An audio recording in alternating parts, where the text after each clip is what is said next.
What's going on, guys? We are live. It is the J&J Houston Sports Cast. I am John Fuentes here with my boy James Ray. James, what's going on, man? Baby, what another lovely day on this earth. Yeah, man.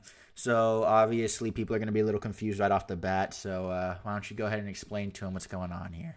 So, I have decided to use my channel with my beautiful subs and springboard J&J into my channel. So, my channel has now turned into J&J Houston Sportscast.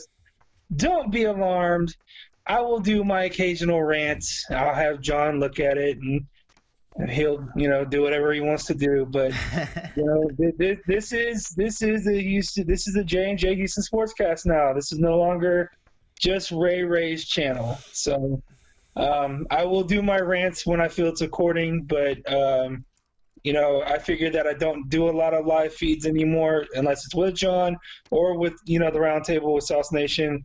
So I'm willing to accept help with my co-host, Mr. Jon Fuente. Yeah, man, it should be fun. So you bitches welcomed him. Like all you RayRayites that have been there from the beginning, you gotta welcome John.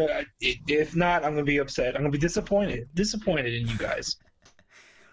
I'll do my best to, because I've personally been a fan of your page for years, since I was in high school, and that's depressing.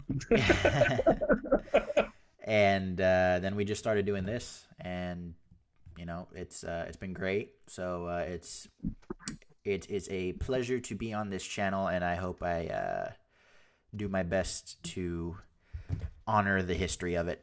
It's a sad thing, actually, that all those old videos got deleted, man. I really did enjoy a lot of them.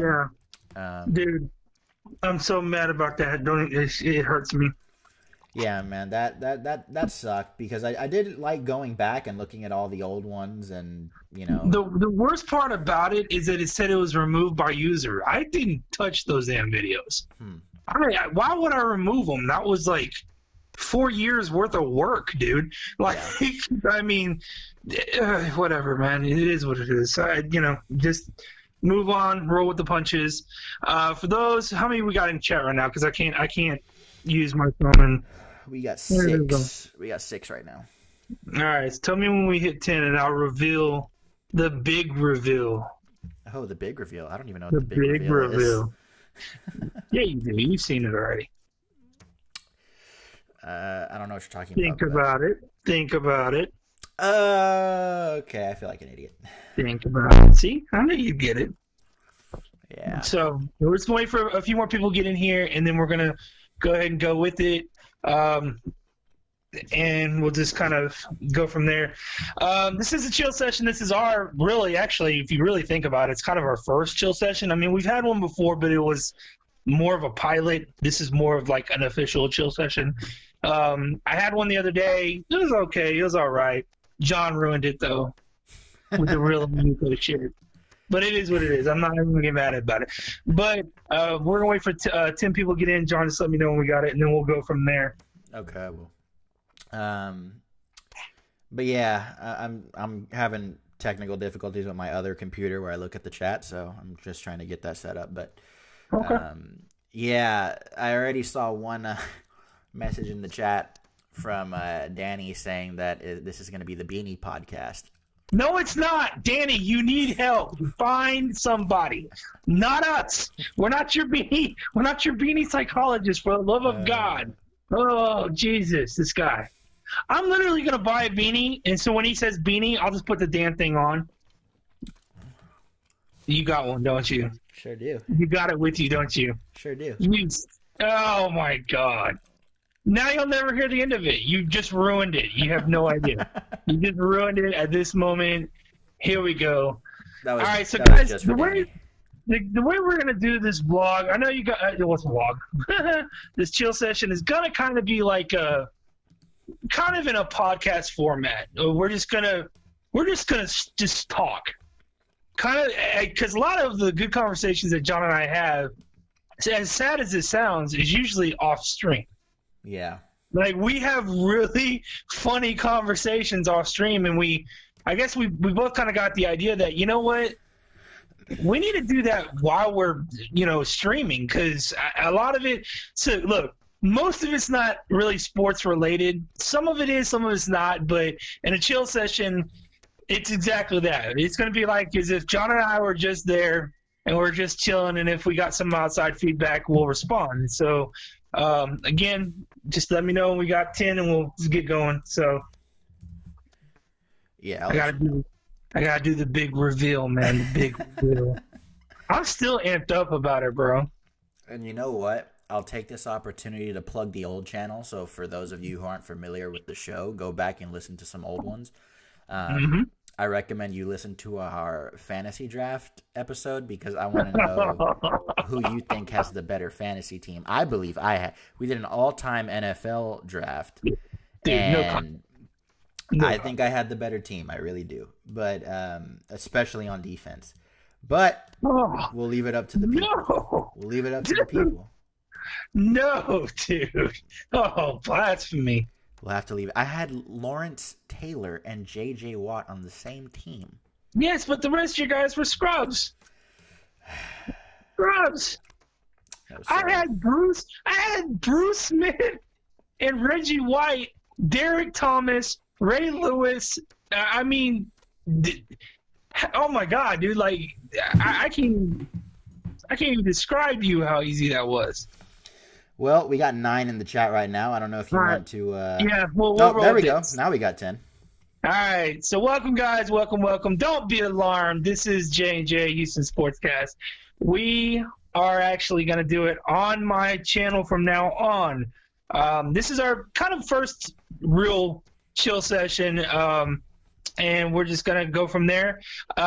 So for the reveal, we have our first Houston J&J Sportscast hat. And we got a beanie coming too, Danny. Just don't freak out on me yet. So we're getting it all done, man. My wife April made this for me. It's very sweet of her. Thank you. John's got one coming. His would probably be all red with black and white lettering, because he likes red apparently. Yeah, so we're gonna go with that. But yeah, man, I love this hat, dude. It actually fits. It's a flex hat, man. It's freaking beautiful, dude. This thing is awesome. Yeah, when he first showed it to me, I was going nuts, because that thing, it looks pretty nice, and the lettering, everything is just really well done. So, let's read some comments from the chat, because I only got to read one earlier. Right. Okay, so all of the first comments are from Danny, talking about literally every comment is about the beanies, except for one. He brings up a legitimate thing we were going to talk about. Also, I know this is all about H-Town, but can someone please tell me why the fuck would someone relocate the Raiders to San Diego? The big reveal is J&J beanie. He was half right. He predicted it before you did it. He was half right. Yeah.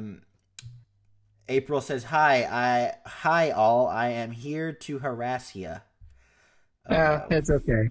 Yeah, you know how that goes. Scrooston Takeover Sports says, yay. Hey, Parrish, mo buddy, oh pal. Again, Danny mentions, seriously, why would you move Raiders to San Diego? Scrooston says, fucking love it. Uh-oh, gotta cop the merch. Yes, you do. Yeah. Yes. Danny again mentions J&J beanie. Come on, Danny. Seriously, the guy needs help, bro. I'm telling you, Danny, you're scaring me now. Now you're scaring me. Scrooston says, I'm glad you like it. And then, let me see. April says, I had to order bobblehead size. Oh, damn. Yeah, I'll let her go with that one. She can have that one. Danny says, if you want to harass him, bring up the beanie. Jesus. I am not sticking a beanie anywhere except on my head for a short period of time. Well, Scrooston brings up a good point. He says, I'm just glad to see Jeff Saturday on live. Oh, bro, I got it going big time now, dude. I'm lined up, You know man. what? Woo. Last night, I believe it was, I was watching Sports Center and I saw Jeff Saturday on, and I was like, "Oh my Mhm. God, that does Yeah, look like bro. James." For real, man. That's no lie. I'm not serious. It's pretty crazy, man. But Yeah, that was I was laughing at that one. That was pretty funny. right, it's pretty crazy, man. Guys, if you're in here, please like the video. Really helps us out a Mm. lot. So let's get into it, man. Since we've already got a good, decent little All right, number already, let's talk let's go. first There you go. about a report that the Astros are interested in bringing in Michael Brantley. We talked about this like for 5 seconds pre-stream, and you are not a fan. I'm not a fan of that. Why so? I don't think he fits what we're doing here. Honestly, he's a left-handed bat. He's left-handed, right? Yeah, he's left-handed. He's a left-handed bat we Yep, need though, but left-handed bat. and an outfielder. So I mean, I would much rather spin the wheels and spend all the money on Bryce Harper. But then again, maybe that's not the best way to go. I don't know, man. Like to me, winter meetings it's like a free for all rumor mill, dude. It's like it's madness. And then all of a sudden, some rumors are not even valid when someone signs with another team, which brings me to Charlie Morton. With the I've never, I've Rays. never, I've never hated to see my name in my life except for Charlie Morton signed with the Rays. Oh, that hurt, dude. That hurt bad. I was like, man. And I know why he did it. In my opinion, he did it because he would be like the second or third starter, not the fourth or fifth. And it's really that simple. I'm pretty sure Houston was going to give him the same amount that Tampa Bay was going to give him, but hey, it is what it is. Yeah, man. It sucks, man. I mean, for one, we would have needed him, but two, he's just like, he really solidified himself as like a lovable sports character after what he did for us in the World Series. So Yeah. it sucks to lose him. I have no ill will. Ice cold, man. Yeah, I have no ill will. I wish him the best and all that stuff. It just sucks that he couldn't stick around. Yeah, that's But pretty bad, man. one of those things, man. But as far as off-season moves, I told you, and we didn't talk about it too much, but my ideal off-season would be bringing in Harper and Real Muto. I know that's extremely That is unlikely. very bold, but that would be awesome. My God, can you imagine? I wish, dude. That'd be outstanding. But yeah, man. You know what's sad? I was thinking about recently was we're smack in the middle heading into playoffs in the NFL, and I'm more interested in the Astros offseason than I am the Texans season. Yeah, And yeah, it's pretty let us sad. Man. let us know in the chat if you're feeling the same way. I know there's a lot of hardcore Texans fans who probably are gonna they'll ride or die 2-14, and I will too. But as far as interest level, I'm more interested in the Astros offseason than I am Houston's regular season. Just being honest, like I find myself checking my Bleacher Report and my Score app on the Astros section more than I do the Texans section. I just could care less.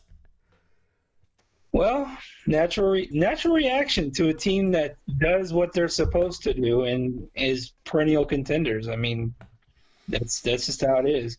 Like, there's no one. How can I put this? Okay, so there's no one in Houston that does not think that the Astros are a contender. Yeah. There's no way you can. Even with who we're losing, you still can't do that. So, I mean, I don't know, man. Actually, I have a question for you, John. Where do you think is the likelihood Keuchel lands? I'm guessing. My guess has always been from the beginning Cincinnati. Yeah. That's always been my guess, but I could care less, to be honest with you. Like, I mean, No, I wish I could say that. Unfortunately, I think New York. yeah. Didn't he Might promise throw it he out would there. shave the beard if he went to New York? I think he said something like Yes, that. you did. I don't know, man. I don't know. I don't get the feeling of a New York. What I about Oakland I could see Oakland, but or Texas, an interdivision rival? that would be fun. I actually think he could handle our lineup, dude. Honestly. Man, I mean, Because Houston struggles against those finesse pitchers, dude. They I don't really know. do. I'm gonna have to stick with Cincinnati as my primary pick, but I wouldn't be surprised to see him go to Oakland or the Rangers. But I can't see in New York. I don't know why. I just don't have that feeling. So I heard a rant today on sports radio that I thought was funny as hell, bro. It wasn't Lance Zierlein on 97.5 ESPN Sports Radio in the morning.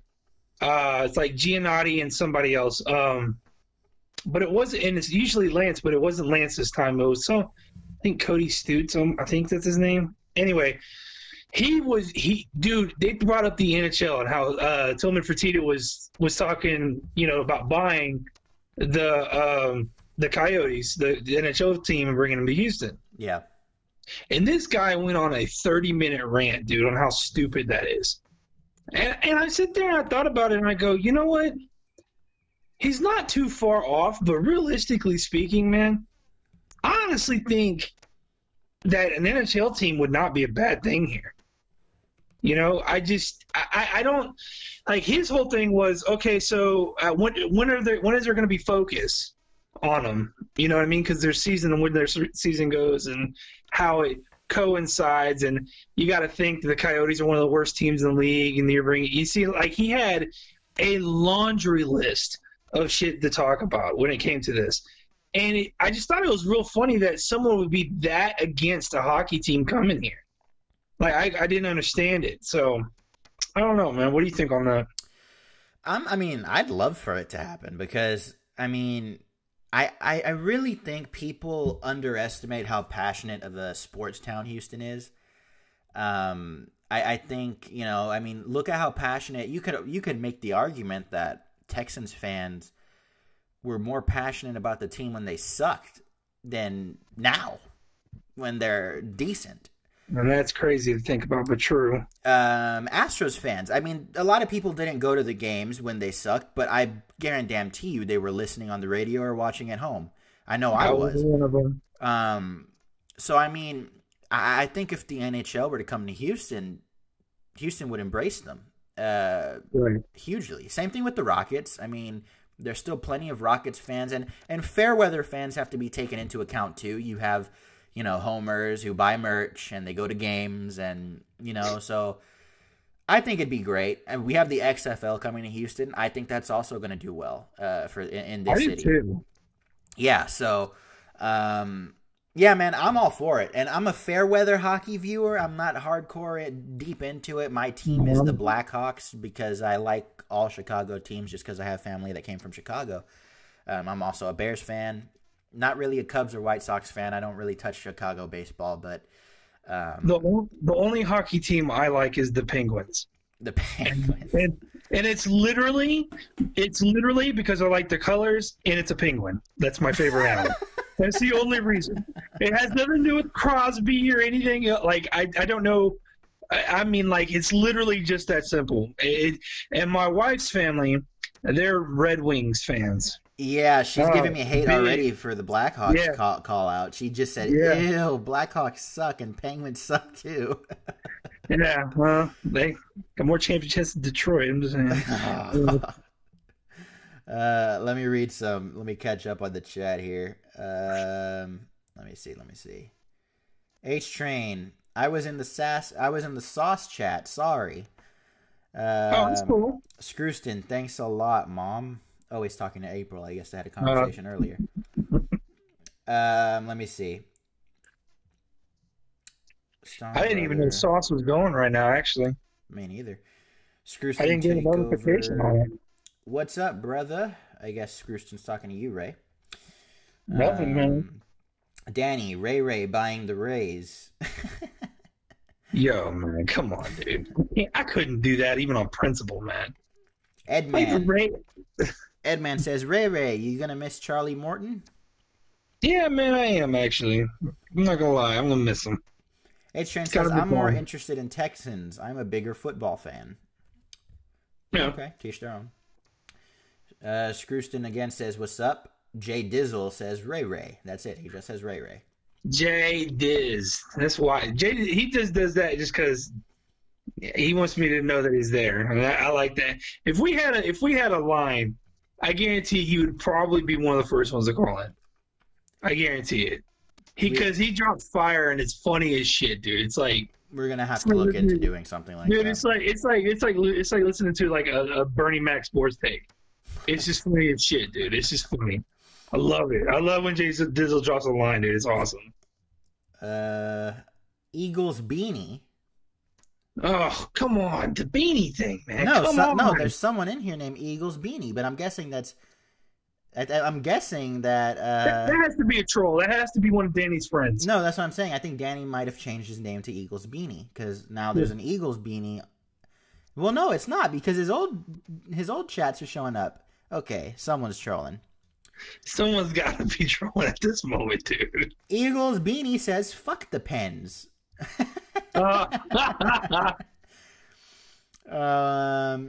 April is talking to you about the championship thing. She says, "No, they don't, you snot."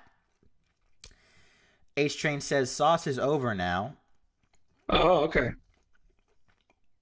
I gotta go back and watch what they put out. I didn't even know.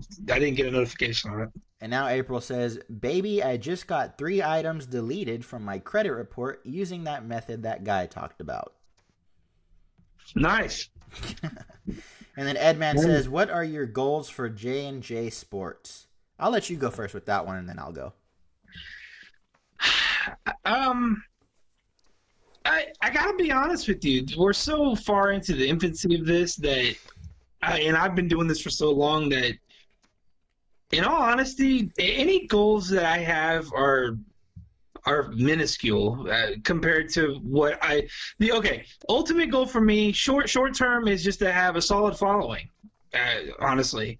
Midterm is to have a solid following and add to the channel as it comes on, like have like a kind of similar to what Sauce does, actually. Just kind of have a bunch of people that can, talk about Texans, talk about Houston sports and stuff like that.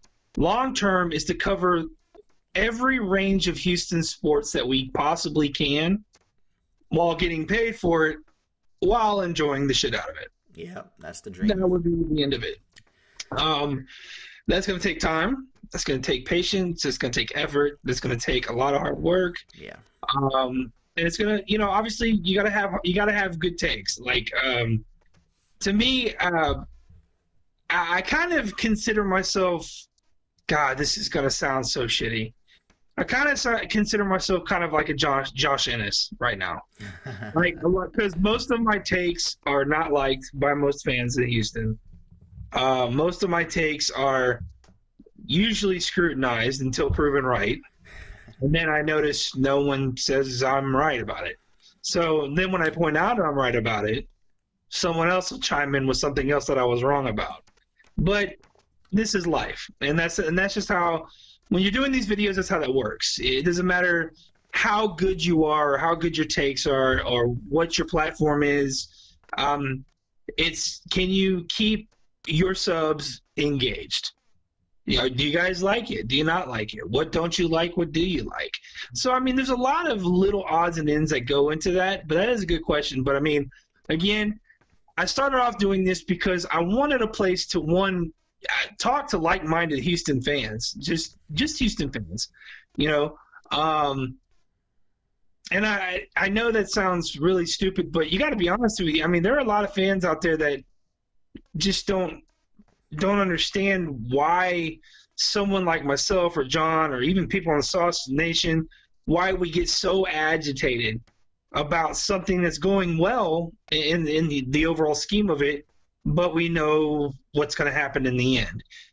And I think that's the worst part about it is trying to be a fan while keeping it, as I always say, ridiculously real. And that's a very hard thing to do in this day and age. So that's kind of my thoughts on it, man. What do you think? Where's your goals, Mr. Multitasker? Well, I'm gonna have to echo those sentiments about the long-term goals. I mean, getting a decent following is obviously goal number one. To be able to get paid and to do this would be awesome, but honestly, that's not even on my radar. I enjoy sports. I love sports. You're a good buddy of mine. I feel like we're on the same level, playing field when it comes to how we feel about the Astros and how we feel about the Texans and how we feel about the Rock. I feel like we have a lot in common.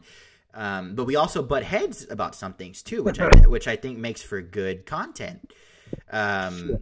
So, my goal is to have fun, to make some friends here online, and to just have good discussion about sports. That's my goal.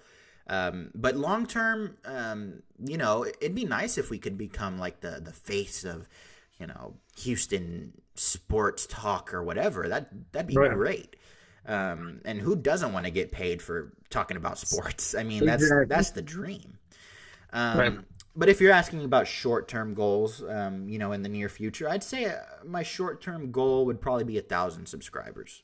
I think that's a good first short-term goal to do is 1,000 subscribers. And now that we've moved over to your channel, I believe you're plus 300, if not just under 4. Maybe I'm lowballing you. I don't know. But I don't know. I don't keep track of it. So. Well, let's see. I think I can scroll down here and it'll show. Maybe. No? Okay, no, it's not showing me. But that's the goal right there is 1,000 subscribers. And if we can reach that, that'd be awesome. I'd love to reach out. For those of you who don't know, I'm a sports writer. I write for USA Today. I cover the Texans over at TexansWire.com. I've come in contact with a few players. I'd love to have some on the show. Right. I think it'd be awesome if me and James could interview some guys from the team, maybe some past Texans, maybe not even Texans. I mean, anyone who's played in the NFL, anyone who's played in the MLB. I think that'd be awesome to do, and I think that's a realistic thing we could do based on my profession and some access that I have that most people don't. So I think we're unique in that sense. But yeah, I mean, that's pretty much the goal, man. Short term, 1,000 subscribers. Long term, if we are able to build a nice little community, that'd be awesome. So I guess that'd be my long term goal. And see, with me, and I know where this is gonna go, dude. I know where this is gonna go, and I'm gonna squash it right now. So this is not competition with Saw Sports. As a matter of fact, I would welcome some of the people on the roundtable to come on and talk with us.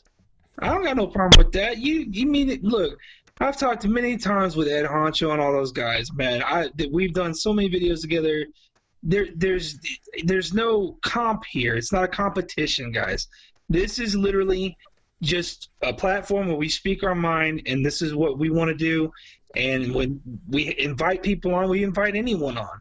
We're gonna have raffles and giveaways, meaning if you win, you just need to have some kind of way for us to get a hold of you, and we'll invite you on, and you can do a segment with us. And that's coming in the future. But we're so small in the infancy of what we're doing that we're just trying to just throw it out there and see what lands. As a matter of fact, man, I got a couple of other guys that want to get in on some of the talks and stuff like that. The only thing that we ask is that you just respect the platform. Try to give your takes as best you can, and then have a good time with it, man. Like John said, ultimately, in the end, in the global scheme of it all, is to have fun and to speak with like-minded people who want to talk about Houston sports. In all sports. When the rugby team kicks off, I'm gonna become a rugby expert. I don't know how quick that'll happen, but when the SaberCats kick off, I want that to be. When the XFL team comes in, this is not in stone, and don't quote us, but John's got some connect with the XFL to try to do some writing for him, and your boy might get in there. Oh shit, RayRay getting some lines in there. I'm just saying, there's things that are going on right now that it's just going to take time, man. You guys just stay patient with us, man. We appreciate everyone that comes to our streams. We don't we're not trying to bag on anybody. As much crap as I've give H Train and Edmund and a couple other guys that try to, Danny with his damn beanies. We appreciate that, man. We encourage the banter. We like that. It's kind of back and forth. There is no miscommunication when there is communication. That's just my opinion. So, you guys, this is a chill session. We're going to talk about whatever you want to talk about. If you want to talk about why is the water wet, we can try to do that. If you want to talk about you want to talk about why is there Braille on drive-through ATM machines? Something stupid like that. Like there's a number of things that we can talk about. Yeah. So in the chill sessions, that's what it is. It's it's just that, just talking about whatever. If you have a sports question, we'll answer that too. I kind of equate it to like a Rush Limbaugh open line Friday kind of thing. Like, if you want to talk about sports, great, we'll talk about it. If you don't, you want to talk about something else, we'll talk about that. You want our opinions on a game or on just some kind of life issue or something like that, we'll give you that. Our takes may not be too popular, but we're going to give you our opinion, and what you take it and leave it as you will. So that's how we work. So this is a chill session, so let's go to the chat. Let me see. Mr. Rabid, what's happening, J&J Houston Sportscast? What's happening, Mr. Rabid? What's up, Mr. Rabid? Danny says, if Bill goes 9-7, so help me, the Beanie Army is coming to NRG. The sad part is that's not a realistic issue, as sad as it sounds. That might actually happen. Yeah. When the J&J line coming? That's a good question. We'll have to talk about that. Yeah, me and James are going to have to talk about that a little bit. Edman, I'd like to get to know a little more about John. Okay, about me. Is he actually a professional sports journalist? What got him into sports? Well, I don't know if I'd call myself a professional sports journalist. My main thing is I've been writing and covering the sports of mixed martial arts, boxing, and professional wrestling for about 4 or 5 years now. I've been covering the Texans for about a year, and I started when I was 18. I'm about to turn 22, and puppy. What got me into it was, well, I've been a professional wrestling fan my entire life. I've been watching it since I was born. It's always been part of my life. I know some people, like to make fun of it, whatever, that's fine. My thing is, my rebuttal to that is always, you like movies, you like TV shows. Those are fake. Those are scripted too. They're not real, but you got to suspend you got to suspend reality to be entertained sometimes, and that's my deal. So I enjoy it. Soap opera. That's it. Yeah, it's a middle soap opera, dude. He's got the biggest dong. It's that simple. Yeah. That's basically what it is. And you know what? The product is not awesome right now, but it's been such a big part of my life forever that it's just stopping watching has just never crossed my mind. And now it pays the bills, so I kind of have to watch it.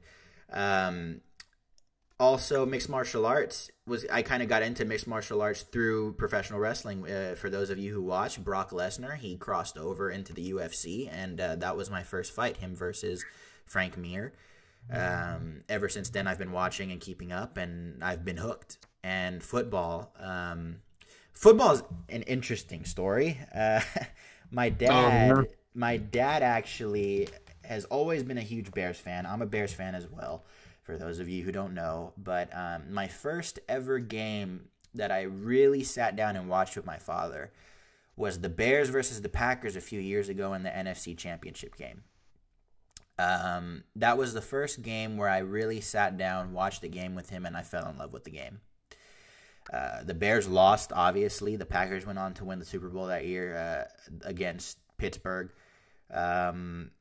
But ever since then, man, head over heels NFL. And And that's pretty much it. I've been writing ever since. As far as if I'm a journalist or not, I've interviewed fighters several times. I've been to media events for the UFC and stuff like that. I've interviewed a few professional wrestlers as well. I don't know if that makes me a journalist. Whenever someone asks me what I do for a living, I say I'm a sports writer. So, freelance sports journalist. If you want to call it that. I don't feel like I've earned the title journalist, but whenever someone asks me what I've done, I say I'm a sports writer. So I hope that answers your question. Let me see. Can we talk about the San Diego Raiders? Who's the best person you interviewed? Best person I've interviewed. Man, I've interviewed a bunch of people. The most fun I've ever had on an interview, I interviewed a fighter by the name of Stefan Struve. If any one of you watch the UFC, he's a top heavyweight in the UFC. And he was a very nice guy, very open. He was always very nice with me and my co-hosts, answered all our questions, and just a really cool dude, man. And he's an awesome fighter. He's one of the best in the world. He's a top 10 guy. So if you ever tune into the UFC, I recommend you watch some of his fights. They're very entertaining. But I'd have to say Stefan Struve is probably the most fun I've ever had interviewing an athlete. April, do you get a press pass? Yes and no. I have to, I can apply for it if an event is near me and I want to go. I don't have it 24/7. You got to apply per event. But, yeah, that's pretty much it. Who was the worst person you interviewed? I'm not going to answer that. Don't want to get in trouble. But you know what? I'll be honest. I've never had any issues with anyone I've interviewed. I've never had a bad experience with anyone that I've ever interviewed or anything like that. So I can't really say that I've disliked anyone. Edman, so you got a degree for college? No, I don't have a degree from college. I'm in college right now working towards one, but I am also a full-time writer. So, yeah. How do you get into sports commentary or journalism? How did I get into it, or how does one get into it, Danny? April, then you are a journalist. I guess. I don't know. April, any advice on how my 2-year-old... how to get my 2-year-old to bed? His mom usually put him to bed late, but she at school late. I can't get him to sleep. I can give you some advice. Put some tequila on his gums. He'll knock right out. How does one get into it? My dream job is talking sports. Well, as far as talking sports, like radio or whatever, I couldn't tell you. Because all this is just something me and James do ourselves just to do. So if you want to make a name for yourself in sports, I recommend starting a podcast, because with social media and stuff like that, I mean, you don't need to be on the radio. You can host a podcast and make a name for yourself. As far as writing goes, I started writing for startup sites for free, and was able to put something on my resume, got in contact directly with site editors, sent them some samples of my work. I'd end up getting jobs, and now I'm more well known within certain sports communities, and people now seek me out for jobs sometimes. So it takes time, man. It's grueling. The schedule sucks, but I love it, and I wouldn't want to be doing anything else. Let's see. Well, here, let's talk about some stuff that we have here, because I mentioned earlier, James says he doesn't want to talk about it because he's all butthurt about Real Muto, what I did on the last stream, but, you're a freaking dick. The Yankees, Mets, and Marlins have been discussing a massive 3-team trade. Of course, because Jeter's a damn owner. Give me a break. How's that news, for Christ's sake? this hurts me because my number one thing, I don't care what the Astros do this offseason, I want Real Muto on this team next year. Mm-hmm. So let me just read you a quick little bit about the three-way trade before me and James get into it. The New York Yankees, New York Mets, and Miami Marlins are reportedly discussing a three-team trade. The deal, if completed, would involve starting pitcher Noah Syndergaard going to the Yankees and catcher JT Realmuto suiting up for the Mets. There's no word regarding what the Yankees would have to give up in the trade.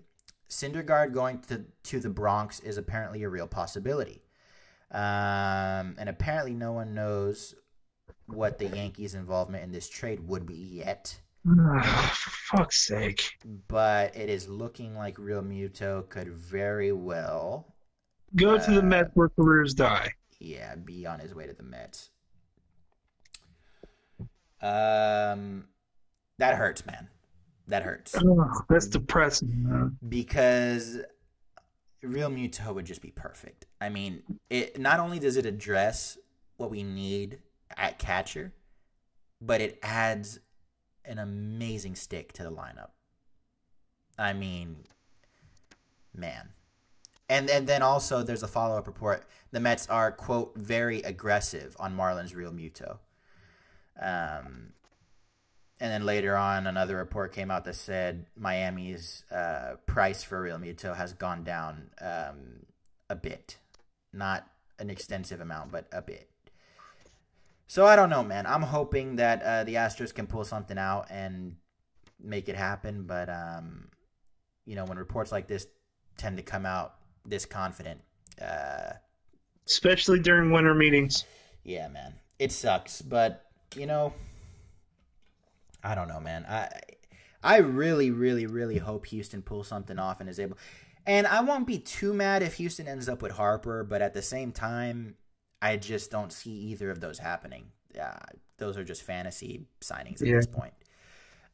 There's a lot of things Houston needs to address. I read an article by Brian T. Smith the other day of the Houston Chronicle, and he made a good point. He said, a lot of Houston's past big acquisitions weren't made till later on in the offseason. There's no need to panic now.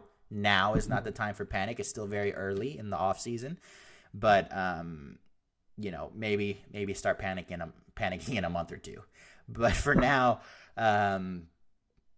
it's just wait and see, man. This is probably the worst time of the year to be a baseball fan because you're just on the edge of your seat waiting for something to happen. And you got to think, with Morton going to the Rays and, the Mets supposedly aggressive on Real Muto and Nelly Cruz has dropped Houston from his destination points. Yeah. I think it's out of Minnesota and what's the other team? I don't know, another no-name team that has no need for him versus what we need.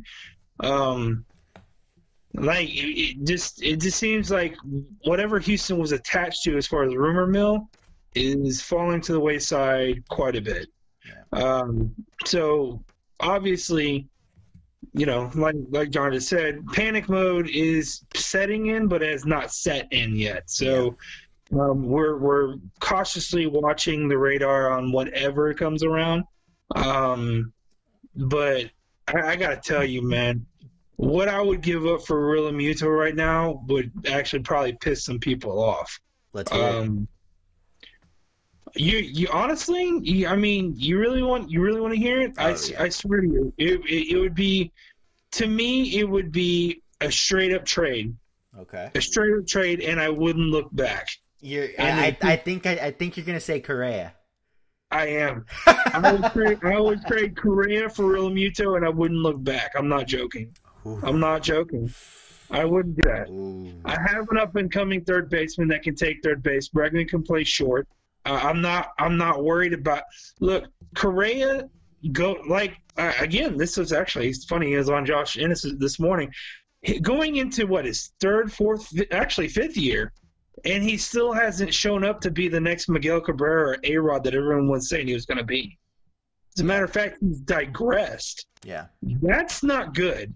That is not good. I'm sorry. I don't care if he was injured or whatever the case may be. I'm convinced the moment he proposed to his woman, is when everything went downhill. He hasn't been right since then. I'm telling you, man, don't. I know it seems stupid, but don't knock it. When the puss gets in the way, people start losing their damn minds. So I'm just saying, man, you have a history in every sport. If someone was on the up and up, all of a sudden they got engaged or got married. Next thing you know, they're on the skid, and you don't know why. And it's not because they're injured; it's a mental thing, dude. His priorities have shifted. He's about family now. He's not about baseball. The big thing about Correa that everyone loved, especially Houston fans, is that he was like another Altuve. He was all about the team, all about the team. Now you're hearing conflicting reports, and like, dude, like, honestly, you could pull a real Muto and maybe even a pick for Correa right now. I'm not joking. And Jeter being the former shortstop, I'm sure would have no problem with that. Okay. Obviously, they probably won't. What do you think? You've said what you would give up. What I think they will do? Yeah.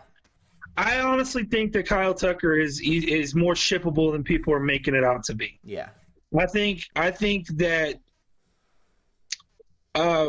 lessons that have been learned by Lunau learned from Cashman, Brian Cashman from the Yankees GM. Learned a lot of lessons, and what he learned is to have a really good poker face.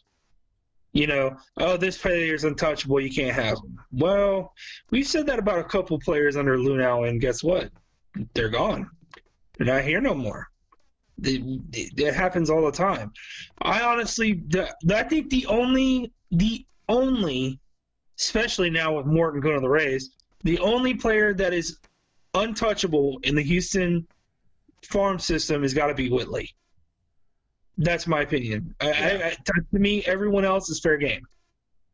And if you need it, do it. And at this point, you got to have that catcher, man. Maldonado is not going to cut it next year. I can tell you, Stassi coming up again or going back down again, like he always does, is not going to cut it, dude. I'm sorry. It's just not going to work. Yeah. So you're willing, obviously, to give up Tucker. Oh, yeah. I got no problem. Here's Tucker. Enjoy. I got no problem with that. I'd throw A.J. Reed in that mix. I'd say, here's Tucker. Here's A.J. Reed. Knock yourself out. Here, I'll even throw a draft pick. Enjoy. Give me Real Muto.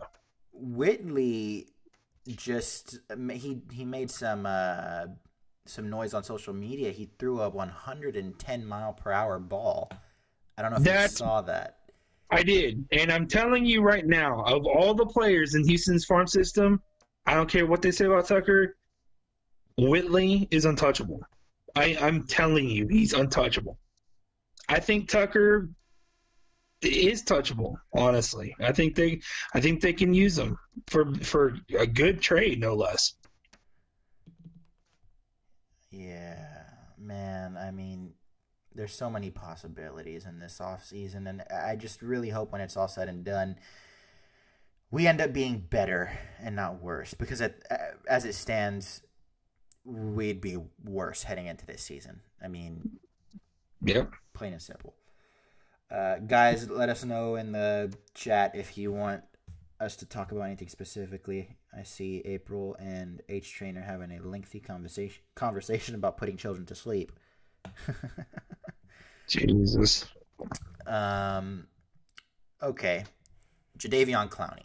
I know you don't want to talk about Clowney too much, but gotta bring up. God, I hate the guy just because he's always brought up. I mean, anyway, go ahead. Go ahead. I'm sorry. He's speaking to the media, and you know, I don't know if anyone's seen the video. It's on the score under the Houston, section, the Texans section.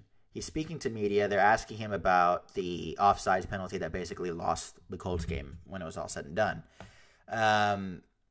But the guy just doesn't. And we said this before plenty of times on the show, but it's really evident in the video that he looks like he doesn't care. His passion for football just doesn't seem to be there. I believe he's playing to get his big money deal. And as soon as he does that, once he gets his guaranteed money, he's just going to hang back. He'll just coast, do the bare minimum to get by. It really, this goes to, what me and James have been saying for years. It amazes me how you have guys in the front office of a professional sports organization who supposedly know what they're doing. But fans, year after year, know what they see in certain guys, like in that draft. Everyone who knew what they were talking about, such as myself, such as James, were saying, the guy in this draft is Khalil Mack. That's the guy. I don't understand how with the first overall pick, you take a guy like Jadeveon Clowney who has no passion for the game, and you just look at their film in college. Khalil Mack was the clearly superior linebacker. Houston bought into the hype with the headlines and the press, and one play that he made that blew him up, okay? But everyone was saying from the beginning, a lot of people, like I said, who know what they're talking about and actually take the time to study these prospects, were saying that Khalil Mack is going to be the guy. And fast forward a few years later, sure enough, who's had the better career? Who's had the most sacks? Who's had the bigger impact on their team? Khalil Mack. I mean, Khalil Mack is talked about as arguably the best pass rusher in the game right now. I mean, he's right up there with Donald, another guy who you were singing his praises when no one was in the draft. Again, it baffles me that these guys are paid millions of dollars to do a job that they've proven to be shitty at year after year. When your average Joe Schmoes are the ones that are predicting the guys who are going to come out and impact the game the way they have. I mean, come on. When are we going to open up our eyes? When is the front office, when is the ownership going to open up their eyes and say, hey, maybe we need to try something else. Maybe we need to do something different. Yeah. I've been saying that shit for years, man. I mean, okay, look at it this way. Go off of evidence. Don't go off of what you think, right? Okay. So the first evidence of Clowney not maybe having 100%, like, okay, I equate it to, comparing J.J. Watt to Clowney, all right? And I mean that in the sense of someone who clearly loves the game and wants to do anything he can to help the team win a football game, versus someone who kind of nonchalantly just kind of goes through the motions. The evidence is overwhelming. It's overwhelming that one can actually say now. Back in the day when I said it, it was probably a little bit premature. I'll admit to that. But I was going off of all the prospect videos I've ever watched. I've never heard of a guy literally sit himself out in college so he doesn't get hurt for the draft. And no, there's no knock on him. I get it. Yeah, I understand why he would do it. But something about being a competitor at the highest level to get where you need to go is what gets you your money. I don't know. I don't know of many laissez-faire kind of guys who get paid that big-ass chunk of change. Like, I just don't understand it.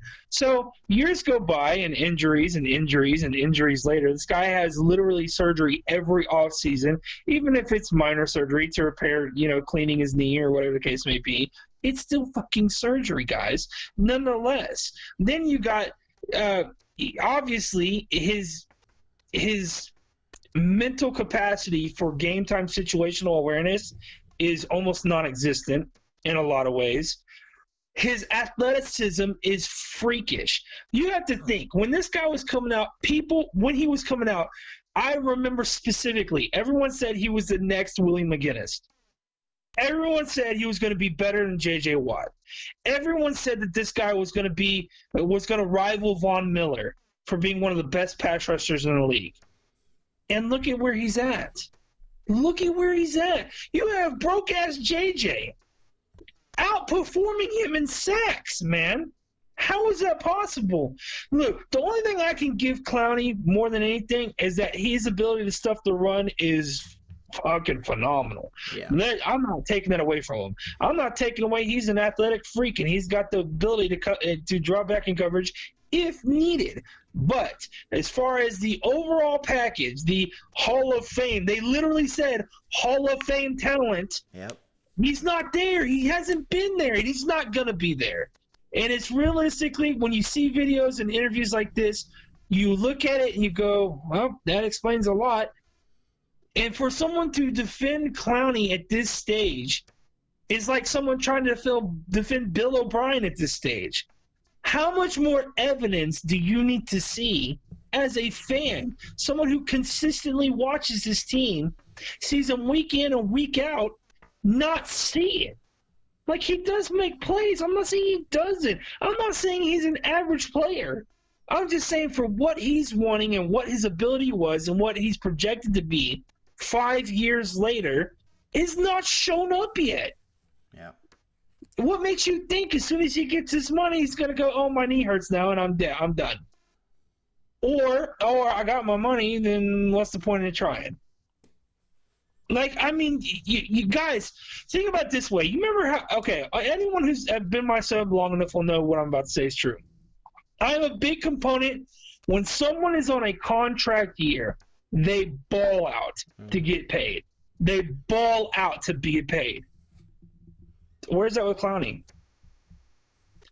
I have never seen anyone stuff Clowney so much, especially not a very good offensive tackle.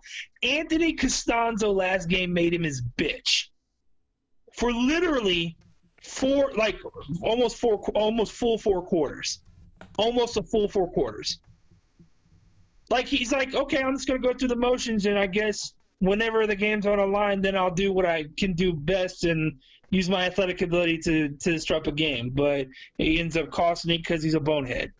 But, again, I mean, I guess this goes back to what John was saying. How much more evidence do you need as a fan of a team that you love to see a player that has not kind of come to where they need to be before you finally go, oh, okay, I guess he's just never going to get there? 5 years, guys, 5. And one who could argue he was injured for some of them. I'll stipulate that. But are you willing to risk another 2 or 3 years for him to find himself? You're willing to spend $100 million on a guy who's still trying to find himself? That, to me, is bafflingly stupid. So I don't, people say it all the time, you're a hater. No, not a hater. I just know what I see. I just know I don't really need an analyst to tell me what I think I know. I just try to look at it from a point of view. Statistically, what does he do? And I'm not a big analytic guy. I use some, but not a lot. But most of the time, I look at technique. I look at the eye test. And the eye test says he's got the gift. He's just lazy as fuck. Yeah. That's the reality of it. And I'm sorry. That's just how it works with me, man. Yeah, and that's been the rub on him from the beginning. I mean, one thing, like, again, we said since before we even drafted him, the guy just doesn't have the passion. I specifically said stay away from Clowney. Yeah. I was adamant about it. I said get Donald and Mack and don't look back. You will not be disappointed. I said it over and over again, and everyone, even to this day, still bashes me on it. Yeah. And what else do you need? Proof's there for both. I mean, you can't even make the argument between who's the better from the draft. It's clearly Mack. You can't even make the argument. Clowney, what has he accomplished? Honestly, he hasn't done much of anything. From what he was hyped up to be, from what we gave up to pick him in terms of the first overall pick in a draft that had Khalil Mack. I mean, if you want to talk about Hall of Fame talent, you missed the ball on the prospect. The real Hall of Fame talent was Khalil Mack, because that's the guy that people are talking about as a guy who's probably the best pass rusher in the league and is drawing comparisons to some of the all-time greats, which I think it's too early for that, but I mean, my God. Double-digit sacks every year, and he's missed one game. Yeah. One game. I what else, I don't know what else you need to say. Aaron Donald is arguably one of the best defenders in the league at this moment. What he's doing on the field right now is amazing. As a defensive tackle is JJ-like. It's unbelievable. It's unbelievable. Here's my next thought. What do you think's the better combo? JJ Mack, JJ Clowney, or JJ Donald? It's hard not to say J.J. Donald. Yeah, I mean, like, one could say I'd say it's a very close between Donald and Mack. Yeah. But out of the three, Clowney is take Mack. Definitely last. I mean, I'm sorry. I would take Watt and Donald. I believe that would be who I'd take, because the amount of pressure, man, that you're gonna get. I mean, Mack can disrupt plays. He knocks the ball out of quarterbacks' hand. I mean, one thing that he's so good at is just flat out getting to the ball. Separation from his blocker is his gift. That is what's made J.J. Watt what he is, and that is what is making Aaron Donald what he is. His initial contact on the lineman plus separation, moving to the ball, is what makes him a beast. And I'm telling you right now, this defense would look 10 times more better with either Mack or Donald. But with Donald, I think it would be, oh my God. Like, I don't even know. Like, how would you even game plan on that? You can't double team both. And here's the kicker about it. When Clowney gets double teamed, he tends to give up on the play. Go ahead and watch that if you think I'm joking. Go back and watch any video with Clowney double. They even did a video on it during the Indy game. If they didn't double Watt, they doubled Clowney. Yeah. He kind of gives up on the play. Mack doesn't get doubled too much. I mean, he gets chipped, but not. But Donald and Watt, they damn near get doubled, maybe even triple teamed almost every freaking down. Almost every freaking down, and they still do what they do. I will play devil's advocate a bit, and this doesn't even make up for a lot of things that Clowney does. But watch week after week. The Texans' pass rush is so dominant sometimes that referees just blatantly allow the offensive line to hold them. Yeah. I mean, week after week, both Clowney and JJ are held so terribly and so obviously, and nothing is done. And at first I thought it was just, they're playing the Patriots, they're playing these guys. No, every team. It's like these guys are so good that we're going to let some things fly just so the game's competitive. I mean, if you call some of those, or if you don't hold on some of those plays, I can't tell you how many sacks or yards, dead plays we'd have. I mean, my God. And it's so frustrating. I specifically saw Clowney literally get almost helicoptered on a hold. I was like, oh my God, dude, how did they miss that? As much shit as I'm talking about Clowney, but in that particular case, Clowney had Costanzo beat, and he swung. He held him and helicoptered his ass. Yeah. I was like, what? How did you miss that? Clowney looked back and said, dude, what? I mean, I can't blame him for being pissed, but Jesus, man. And wasn't it Clowney who was the one that came up with that hair tackle earlier? Like, he grabbed someone by the braids? I thought that was the funniest thing for two reasons. One, That's what you get for having your hair hanging out your damn jersey. Number one, or your helmet. Number two, I'm almost willing to bet that that's happened to Clowney once or twice. Yeah. And he said, fuck it, I might as well grab some hair. I mean, it was very comical. Yeah, but he drug that fool down by his lock, bro. It was pretty funny. Yeah, I mean, look, Clowney, we've gone over it before, but this is the first time we've talked about it here on this channel, is, the main thing with this team is coaching. I mean, getting down to the nitty-gritty of it, coaching. Offensively, Bill O'Brien, in our opinions, because I believe we share this, is he's not using his personnel to their capabilities. He is flat out just not. And that's for both sides of the ball. I think this squad would benefit better from a 4-3 scheme, from a better coordinator. I mean, I love what Rack's done for us in the past, but it's not enough, man. That, like you say, week after week, his bend but don't break mentality is ridiculous. It's a bit. Here's my thought. Yeah, guys. Here's what scares me going into the Jets game. Houston has a history of quarterbacks finding themselves. Baker Mayfield almost threw for 400 yards against you. Sam Darnold is, in my opinion, a way better quarterback as far as throwing the football than Baker Mayfield is.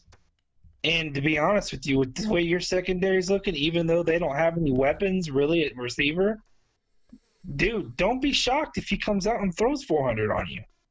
Houston, for a Houston defense that's supposedly so talented as they are, they've given up so many yards passing to some no-name quarter. For Christ's sake, look what Osweiler did against them. He damn near threw for what? He threw for like 350. For fuck's sake. Dude, Brock, 17 threw for like 350 on you. Think about that. Mayfield almost had 4 bills. Andrew Luck has thrown 800 yards against you, period. I mean, like, dude, we've lost to Blaine Gabbert this year. Hello? Does anyone forget that one? Because, I mean, I don't. Blaine freaking Gabbert beat us. I wouldn't be surprised if Cody Kessler beats us in Jacksonville, in the Jacksonville game. Like, dude, like, I mean, I shudder to think if maybe Carson Wentz could do if he's healthy at the Eagles home field. Come on, bro. Like, you got, like, again, not even playing. They were particularly suck when they play great quarterbacks, like an Andrew Luck kind of caliber, right? But they also have a real weird way of no-name quarterbacks having pretty solid outings against them. Yes, I understand Mayfield threw some picks. Yes, I understand that's part of it. Now, yes, some of it was garbage time. But still, for the defense that you think you have, you should not be giving up that amount of yards. And a lot of that has to do with coaching. Period. Romeo Cornell, you know what? We got a lead. We're only up by 10. I'll run kind of like a very deep zone, soft coverage, cover 3 kind of crap. I'll have 15-yard splits off of a T.Y. Hilton that just has a history of torching us. Sure, no problem. You bump that guy at the line, his timing's automatically off, even if it's for a second or two. Just, it's not there. Like, I don't know, man. Yeah, it's just so frustrating. I mean, look, we could win something this season, but the reason we won't is because of coaching. You have Deshaun Watson. You have an offensive line who isn't great, but they're not as terrible as they were at the beginning of the year. I feel like they did knock some of the rust off. They did find a little bit more of a chemistry after a few games, and they're playing better. I'm not going to say they're good. I'm not going to say they're great, but I'm not going to say they're terrible either. A lot of the sacks this season have been because Deshaun likes to hold on to the ball. And again, we knew this is what we were going to get with this guy. Coming out of Clemson, his style of play either makes or breaks you in the NFL. You extend the play and you make something happen, or you get sacked and you lose a lot of yards. So there's a lot of give and take with Deshaun's style of play. We'll praise him for doing it sometimes, and we'll shit on him for doing it others. That's just the way it's going to be for the next few years. Yep. As far as his passing decisions, they're still spotty at times. He's still a young quarterback, but he has gotten better with the fuck it passes that he was throwing in the beginning of the season. I think he had like 3 back-to-back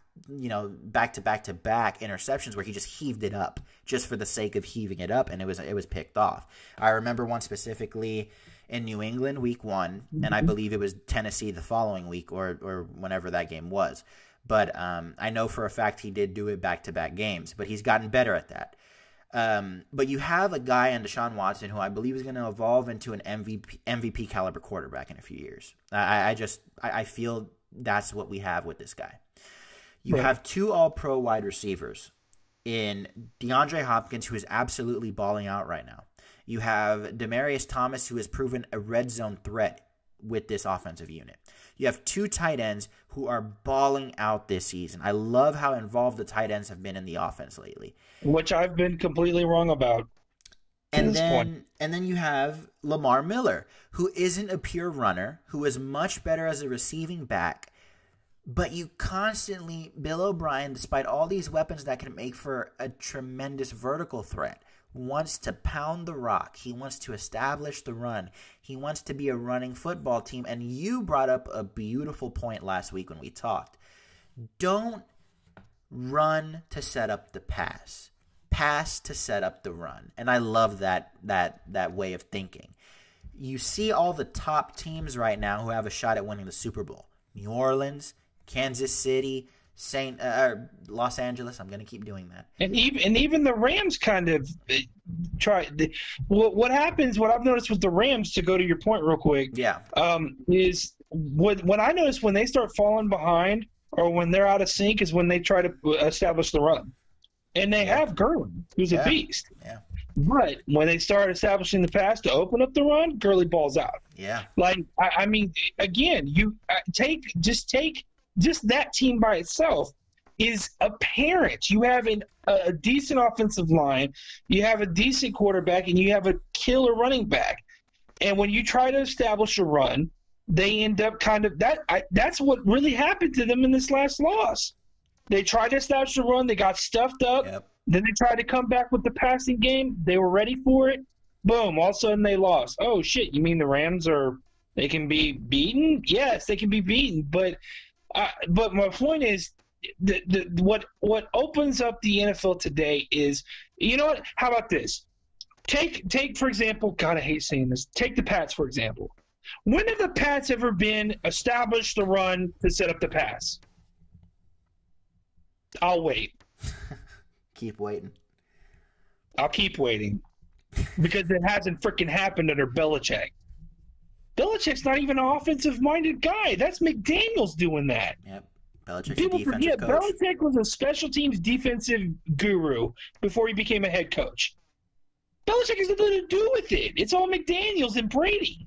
The only thing he does is kind of, hey, you know what? I noticed that receiver's having a problem getting off the line. Why don't you jam his ass a little more? Oh, that happens to be DeAndre Hopkins? Oh, that's probably why he's not doing too good today. Yeah.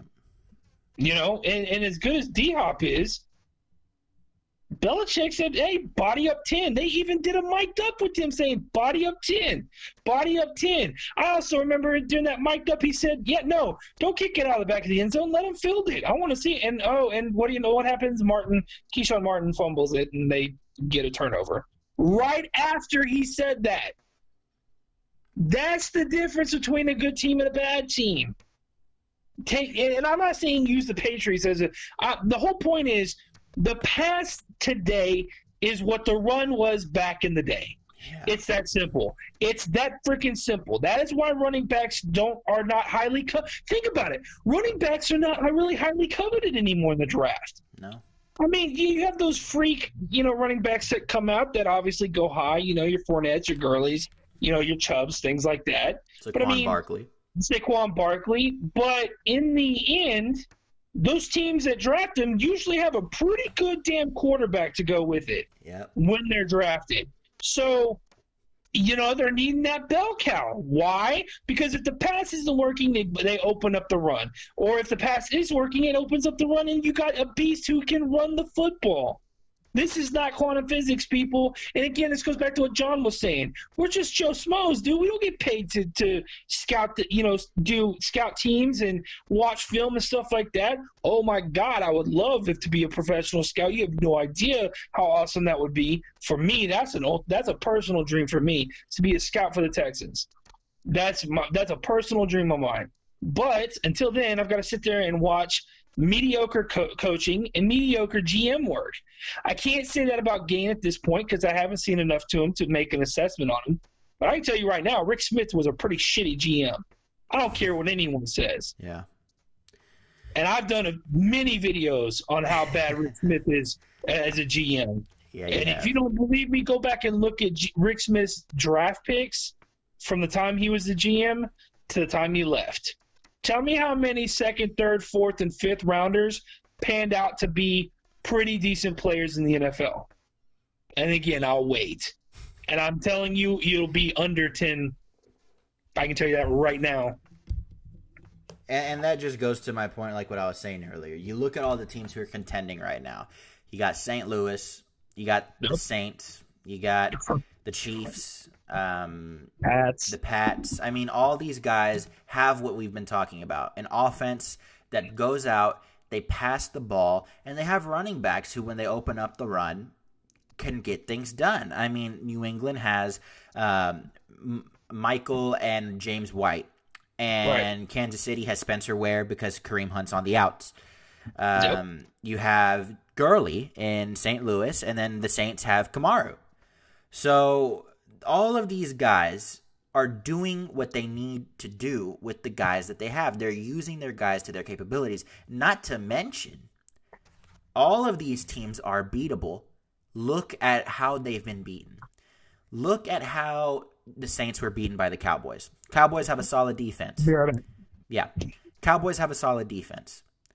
So when you have a defense against these kinds of offenses, it's able to get the job done.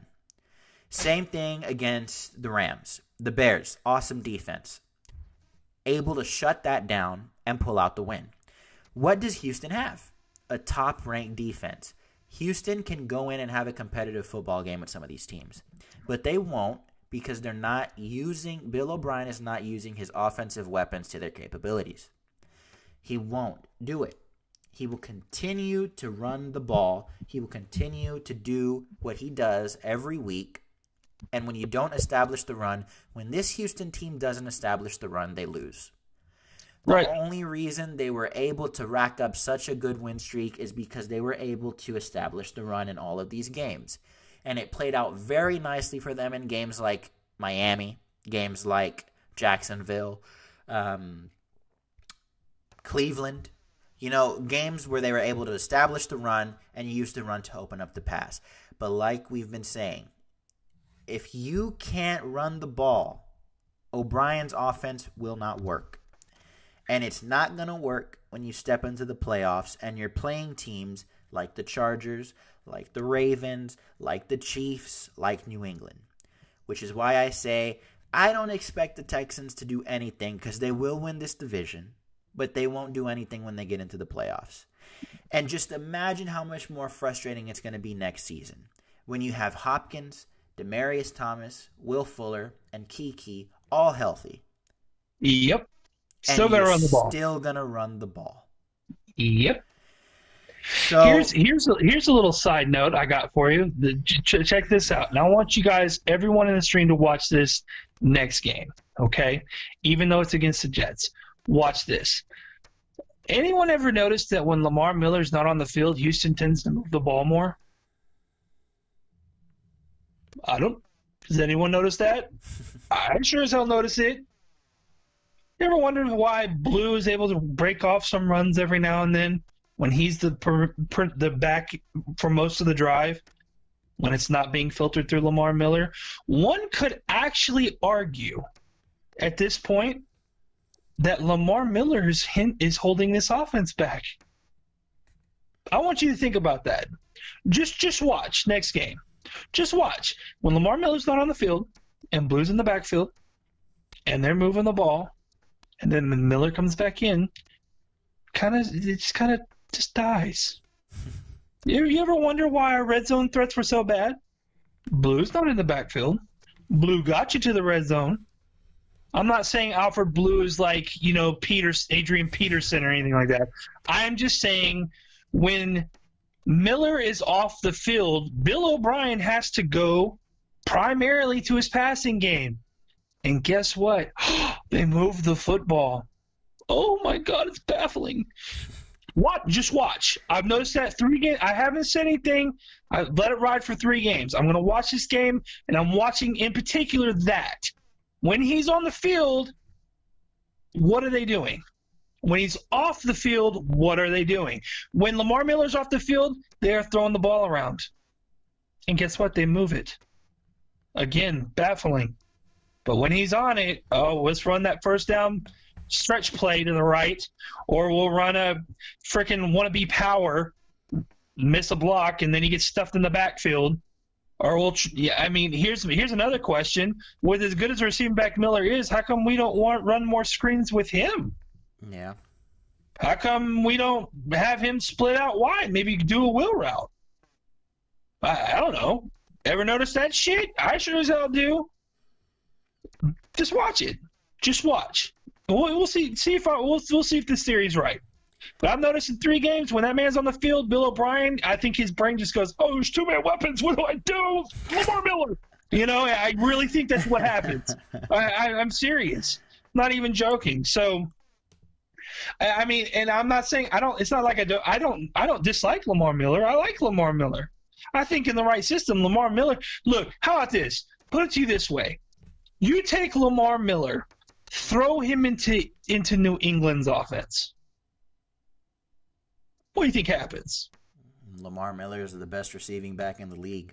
Probably, hands down.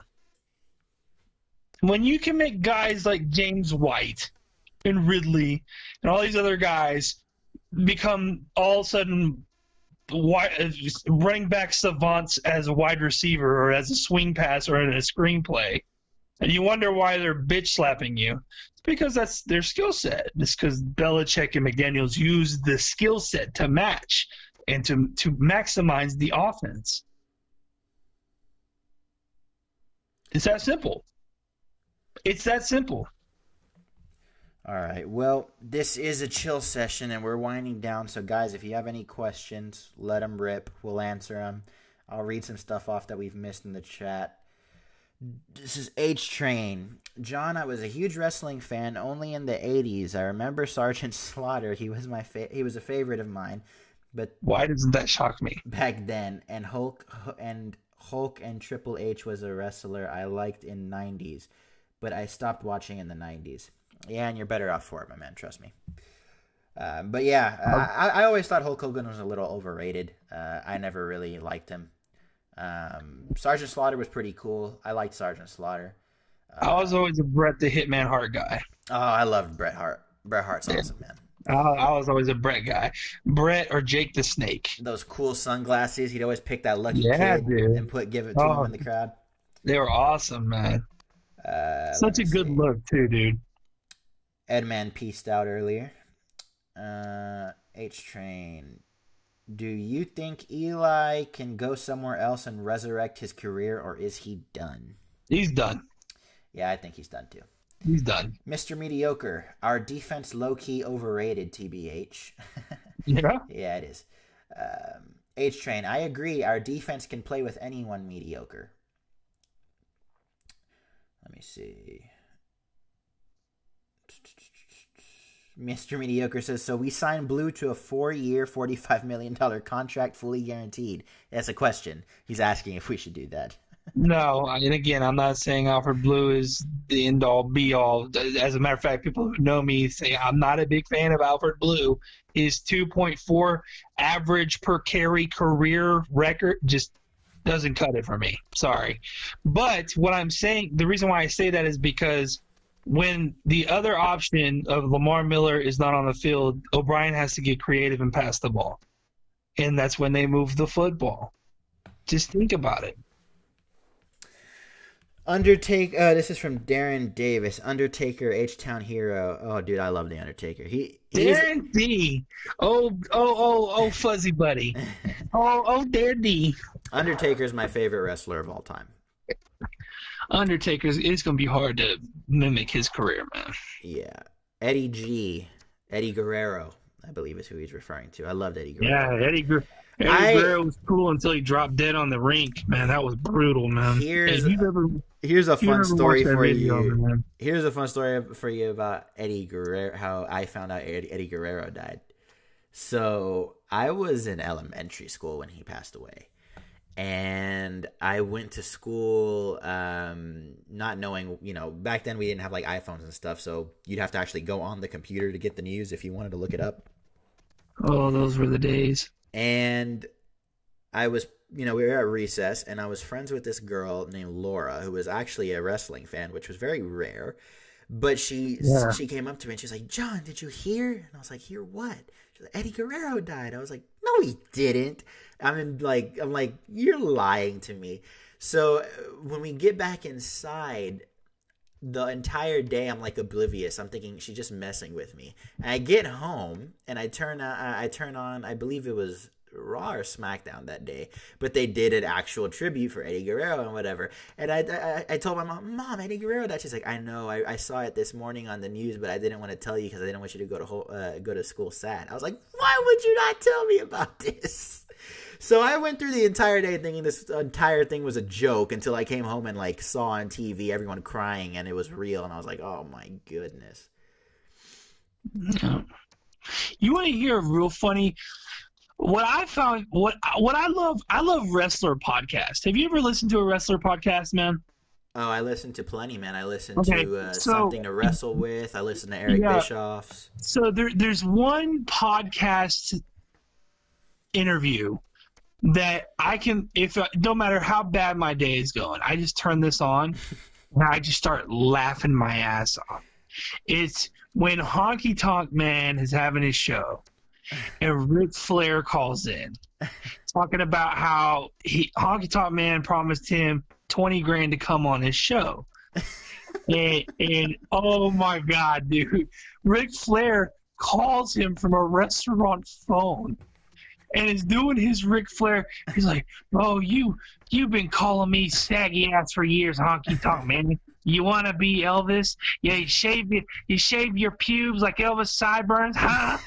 No, you can't you can't even come up the Space Mountain because you've never seen it. Whoa!" And he's doing this in the middle of a restaurant on a phone that's like in the waiting room, like in the foyer. And so it's the funniest damn thing. Go look up Honky Tonk Man Ric Flair interview. I'm gonna have to look that up. It'll come up, and Honky Tonk Man he's talking about Arn Anderson, how he screwed him out of some money or something like that. And he goes, he said, "Well, go the hell with Arn Anderson." And he goes, "I'll kick his ass." And Honky Tonk Man goes, "Rick, he would beat your saggy ass from pillar to post." It's the funniest damn thing. Like, it makes me laugh every single time. What's the other one? The other one was not Booker T. The guy who did I think it's D'Lo. Yeah, D'Lo Brown. Yeah, guy who always moves his head whenever he walks in the ring. D'Lo Brown. So he called in on a I don't know who the sportscast was, and they were talking about Chris Benoit and what happened with him. Yeah, dude, this guy. You want to talk about savage mode? Holy cow, dude! It was bad. Like he basically, about how Chris used to beat on his, family and stuff like that, and and he killed himself, and the world's better off. I ain't got no business. I ain't got no sympathy for a man. I gonna beat on his wife, and he just goes savage on the whole Chris Benoit thing. I was like, oh my God, man! That Chris Benoit story was It was hard to believe, but also at the same time it wasn't, and it was that was brutal, man. That was a dark, dark time for the sport. Another question for you: famous finishing move. What's your favorite finishing move ever? Man. We'll do one by finishing and one by submission. Okay. Submission sharpshooter. Yeah. I'm gonna have to say the Stone Cold Stunner always got a pop for me. I love the Stunner. I love the Stunner. That one in the rock bottom, bro. Yeah. It just, to me, to have a really good special finishing move, it has to be something you can do on a 10-pound guy and like a 500-pound guy, like a Rikishi or Yokozuna. Like you can't, like it's easy to do a stunner on like a Yokozuna or something like that, but it's really hard to do a choke slam on a Yokozuna. You know what I mean? Like that's kind of what I'm talking about. Like the same thing with rock bottom. Basically, you just picking him straight up, kicking his feet out from under him, and throwing him down with your body weight. That's something you could do on a 500-pound dude, but you couldn't do like the go to sleep. I'm like, 500-pound dude, you may not bend down that far. You know what I mean? Like, I've always liked the Sister spear. Abigail. I don't think you're going to be able to get Yokozuna or Mark Henry and then Sister Abigail. You know what I mean? Like, I don't. Like, to me, it has to be something that can be universally done and can be done at any moment. Like the Ingle Slam. That was always one that could come out at – I'm not saying it's my favorite, but that's always one of those moves. It's like at any time that shit's coming out. The Diamond Cutter from Diamond Dallas Page. Yep. That's another one. RKO. I've always liked the spear, especially Goldberg's spear. Goldberg's spear was the best shit ever, man. I love that shit. That's probably my favorite one. Yeah. My favorite submission, though, to me, is the $1 Million Dream, man. How can you go against the $1 Million Dream, bro? Yeah. Go to sleep, bitch. Go to sleep. Like, dude, how can you not? Dude, it's like he was dreaming. The $1 Million Dream. Oh, dude, how can you miss that up, man? Seriously. Dan Davis says Tombstone and Crippler Crossface. Crippler Crossface was good too, though. I ain't gonna lie, I like that one too. There was a lot of good ones, man. Like some of the dumbest ones to me though was like the Superman frog splash. It's like, come on, dude. You're gonna hurt yourself, moron. Like it doesn't hurt him; it hurts you more than him. So the one I always didn't like, the one that I was like, that's not a finisher. It was JBL's Clothesline from Hell. It's like, it's a clothesline, man. How are you going to have a few clotheslines during the match? The guy's going to get right back up, but this one clothesline in particular is going to finish it? Come on, man. And I'm not a fan of John Cena, like the kitty John Cena. The old school rapper John Cena, I love that one. But my favorite part, before he'd do the FU, before it became the attitude adjustment, he would get his hands on his sneakers, and he'd pump up the sneakers before he'd do it. Oh, my God. I loved when he did that. That was hilarious. One of the weirdest ones that I always thought was very creative was the Mandible Claw by Mankind. That was a good one. Mr. Sacco. Sacco. Have you ever – do you know what he did and why it was so effective? No. Bro, okay, so he would put his two fingers – so like a snake, right? Yeah. There's a pressure point in your hair, dude. And if he gets behind your teeth, under your tongue, and he clamps, you're fucked. You can't go anywhere. It's like one of the weirdest like moves, and it will hurt for hours. Trust me, dude. It's you would think it's really stupid because it's Mr. Sacco, but what he does is he puts that shit there, and think about it. Put your two fingers behind your lower teeth on the back. Lift your tongue up.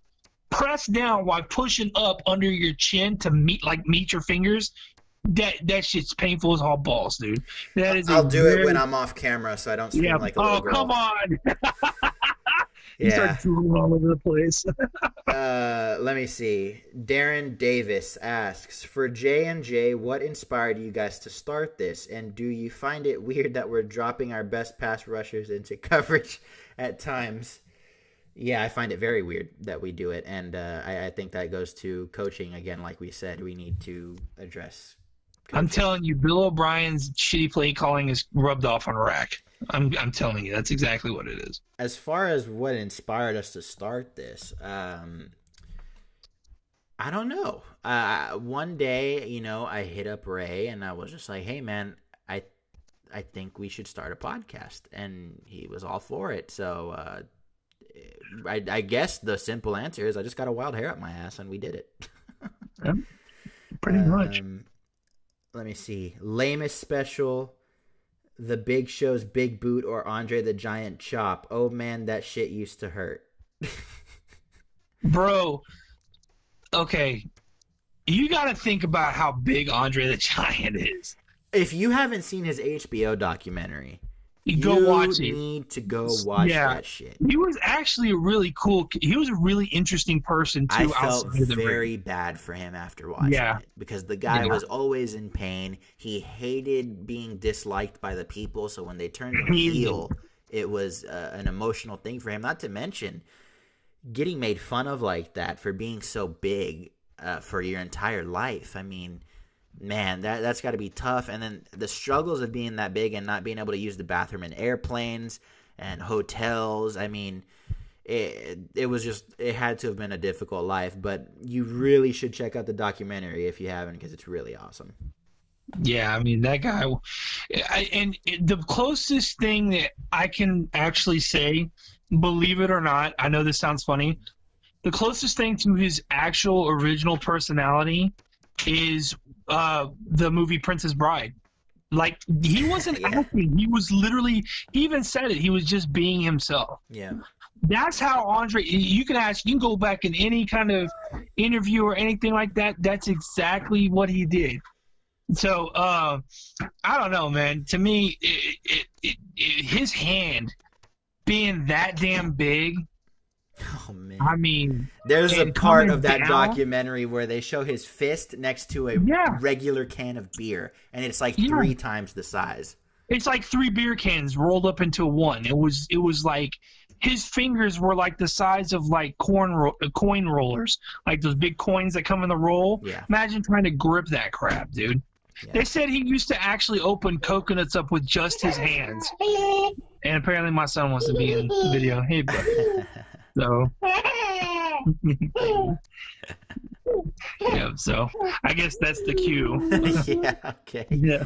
Well, this was fun. Guys, we got 7 people in here and 4 likes. I am extremely disappointed. We need to fix that. Yeah. But thank you guys for the support. This is going to be very interesting to see this show. April said she didn't leave a like. Oh. I feel betrayed. I have business to take care of. She says you have business to take care of. Okay. Well. Yeah. But this is going to be interesting to see how the show progresses on this channel. I already see a much more interactive show. Just based off of the following that comes along with being here. So, and it was awesome to get to know some of you guys here who we haven't had before. But I must shout out the OGs who have been here with us through the past shows, and that is April, obviously, H-Train, Danny, as much as he loves his beanies. Danny and his damn beanies. I know Edman's been in a few before, and I'm sure I'm forgetting some others, but thank you guys for the support. Thank you for tuning in every week, and keep it up, man. And we'll keep it up ourselves. Jay, do you have anything you want to say before we get out? No, man. Just like, sub. If you're feeling froggy, tell your friends, tell your family members, man. Network and all that other good stuff. We appreciate all of you coming out, spending your time with us. We know you have a lot of other choices that you could do other than spending time with us. It's kind of humbling and honestly, it's kind of refreshing to know that people actually want to take their time and watch what you got to say. So we appreciate everything that you guys are doing. And, make sure you read the description. My wife is selling CBD oil. Make sure you check that out. If you have any questions, I think John will put the link in the description if it's not already there. Yep. And again, man, J&J Houston Sportscast, we're coming out, baby. We're coming out guns blazing, but we're gonna come back to you with another feed probably right after the Texans game, which will be a Saturday, so it'll be a little interesting. Yeah. We'll see what happens. So. To answer quickly Darren's question, what time do you guys stream? I'll be a new sub. Well, the show's gonna be here from now on. This is the show's new home. If we didn't make that clear earlier, but we usually stream after every Texans game the night of, so maybe around anywhere between 6 to 8 is when we'll go live. There's no really set time. And then we'll do random chill sessions like this. And there's little Jay right there. But yeah, there's no set time or anything like that. But just make sure, we'll definitely be having games shows 9 times out of 10 the day after, hours after the Texans win. So, or loss, Texans game. But also, what we didn't mention earlier about, April selling the CBD oil, if you purchase something and you email her with your proof of purchase and we get it from her, we will actually have you here on the show as a special guest for 10 minutes, talk about whatever you want. Just make sure you be respectful and all that. So if you purchase something, we'll have you on the show with us. You can show your face. You don't need to. But we can talk about whatever you want. So, make sure you do that. Ace Train says that your baby's beautiful, Ray. Thank you, man. He is. He's a big boy, dude. He's only 2, man. This kid's he's gonna dwarf me. Yeah. Future lineman right there. Yeah, I'm thinking left-handed pitcher for the Astros. But with that, guys, thank you for tuning in. God bless, and we'll see you next time. All right.